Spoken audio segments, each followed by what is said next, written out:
go to the third sign in the zodiac, Gemini. Gemini is really fascinating. Gemini, of course, is an air sign, and it's mutable. Now, as an air sign and a mutable air sign, it's actually really one of my favorite signs, but also one of the most frustrating signs that we can encounter, because Gemini represents duality. It represents an individual that has two modes of consciousness that they're living through in this lifetime. And for many people, Gemini can be a baffling experience or a mystifying experience if you're hanging out with them.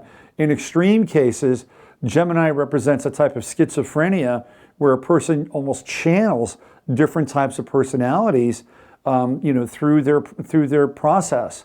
Now, sometimes a Gemini individual will play the devil's advocate and just want to be able to throw things out there just to be contrarian. That's very much the nature of Gemini. Well, why is this?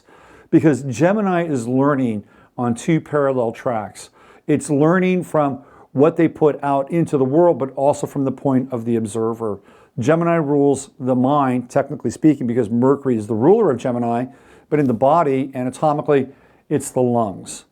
So when Gemini really kicks into gear, what do we have? We have people that are curious, they can be articulate, they love to argue, they love to debate, they can be very witty, they can be very playful, funny, they can be very youthful at times as well. I mean, Gemini has this sort of reputation of being the puerpetuerness of the zodiac. They're great dabblers. They like to do many, many things. They can be the great generalists of the zodiac, Renaissance people. It is hard for Gemini to settle down with one idea or one track or one purpose at a time. That's not what they're really here to do. So if you know a Gemini who has a hard time making up their mind, or they're interested in this or interested in that, let them do that, because that is the nature of their sign. To funnel them into one channel in one direction might be incredibly frustrating, and what you might get is you might get some serious blowback, and you don't really want to piss off a Gemini, because one of the things that Gemini also knows over the course of time is that they're very good at figuring people out.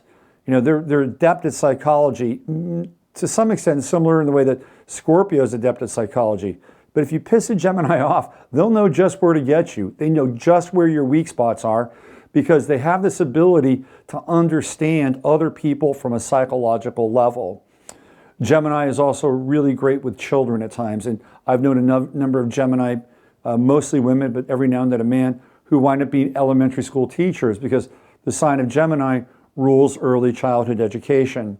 When we think of Gemini, we also think of Hermes Trismegistus, or Hermes in general, the trickster god, and Gemini itself plays the trickster role, the Heokaya, in astrology. From a spiritually evolved place, Gemini has a crystalline mind and is able to take information and refract it in a number of different ways.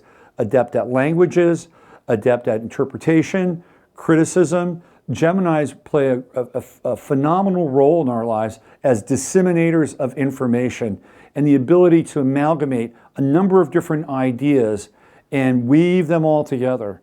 So from a spiritual perspective, Gemini is the messenger of the gods.